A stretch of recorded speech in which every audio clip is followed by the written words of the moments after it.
New York, once a great city, now a city of refuge for migrants that is destroying its economy.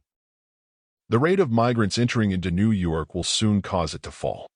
New York City Mayor Eric Adams told a room full of people that the recent influx of migrants will destroy New York City. To date, more than 110,000 have arrived in the city in recent months. Around 50% of these migrants are staying in shelters or emergency sites. Many of these migrants have been sent on buses by Greg Abbott, who is the governor of Texas. This is part of a Republican plan to shift the burden of the migrants on the Democratic states. Mayor Adams has begun to denounce the Biden administration for not providing enough financial support. According to Mayor Adams, the migrant influx will cost the city approximately $12 billion over the next 3 years. The many migrants crossing the border in Texas are being sent via a bus to the blue states. Hundreds of thousands of people entering via the border is destroying the economy. Many are questioning the Biden administration that is being accused of dragging their feet to close the borders. Many people have died making this journey that leads to the question: are the deaths of these people because of the expiration of a policy that closed the U.S. borders to migrants?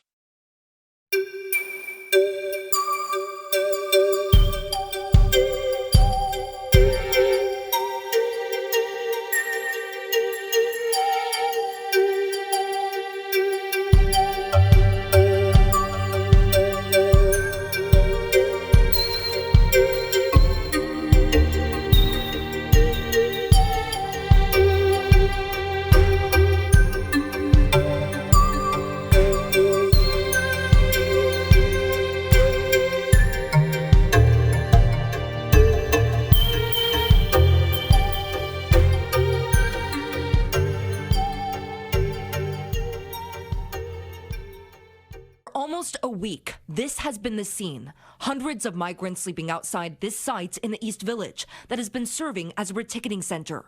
Once adult migrants have been living in a shelter for 30 days, they have to come here to reapply for a shelter bed. But some migrants have been afraid to lose their spot in line, so they've been sleeping outside in the freezing temperatures. But late Wednesday night, Legal Aid says that the city started to implement a new policy to encourage migrants to go inside to wait. They will get a ticket that will let them return to their spot in line, and it seems to be working since the line was empty Thursday afternoon. But many migrants say they are confused by this process, and the tickets are more like wristbands. Just those bracelets. These two men from Venezuela say they have been applying for a shelter bed for 3 days now, returning each day to see if a bed is open. They say they are staying at a holding site in the Bronx, which is more of a waiting area, not a shelter, and then they return back in line every day. And they are not the only ones. Sometimes we sleep in the park, so cold, we don't have clothes. Many migrants that have nowhere to sleep after their 30 days in shelters expire sleep in the parks. It's cold outside, and the temperatures are easily below zero at night. Migrants have traveled so far to be here, but what they are experiencing now is not what they have expected. People criticize the fact the migrants have been allowed to enter the U.S. illegally and believe that every migrant is an illegal. These facts are somewhat twisted because some of the migrants have been vetted. The problem is that these men, women, and children have nowhere to live. We must also remember that New York has its share of an already large homeless population. Thanks to the expiration of an immigration policy and the governor of Texas, New York has found themselves in a real crisis. Busloads of migrants were shipped to all of the blue states from Texas. Cities like New York have to accept immigrants. The Republicans and the Democrats are in agreement that the migrant crisis is crushing their state's financial budget. Migrant families risked everything to come to the United States. Many were sold on the fact that when they arrived in the United States that they would be taken care of. These migrants' guides are receiving money to bring migrants to the border, feeding them lies. It's becoming big business for these guides as thousands of migrants are crossing the deadly jungle to get to the United States. Many migrants have died along the way, and for what? Once migrants arrive in the United States, they are given shelter for 30 days. They have no work visas, so getting jobs here within 30 days are probably impossible. Where South America meets Central America lies one of the world's wildest jungles. It's roadless, lawless, and almost entirely uninhabited. Its name, the Darien Gap. Underneath the soaring jungle canopy, migrants from around the world risk death crossing the jungle in a desperate bid to reach the US and Canada. They have no map and no instructions on how to make it through one of the world's most dangerous migration routes. It's very dangerous. If I knew this, I wouldn't have done it. Many migrants spend a week or even 2 on this trail before they reach a village and safety. But these journeys started long before.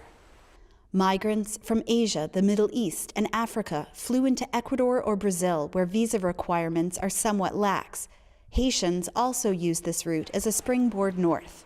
But to get from Colombia to Panama, they have to cross the Darien Gap by foot. It's the only missing 66-mile break in the Pan American Highway from the tip of Argentina up to Alaska.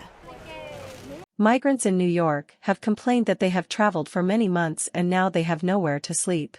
We can understand that the traveled road was dangerous and many have lost their lives. The issue is not one of bias. The issue is that there are no shelters because of New York receiving thousands of migrants a week. The mayor of New York, Eric Adams, is losing popularity because New York residents are fed up. The consistent violence in the shelters and on the New York streets have caused residents concerns. 7:33 right now, and Mayor Eric Adams says New York has officially run out of room to house asylum seekers. And this comes in the wake of the removal of dozens of migrants from a temporary shelter on the west side due to unsafe conditions. What is it going to take before people understand what out of room means? Yes, we're placing people in conditions that are unfair for migrants, and it's unfair for New York City taxpayers. The bottom line is New York is not the place for migrants seeking opportunities, housing, or anything else. New York is out of migrant resources. How many migrants will freeze on the street until the government steps in with funds and a resolution to this migrant crisis?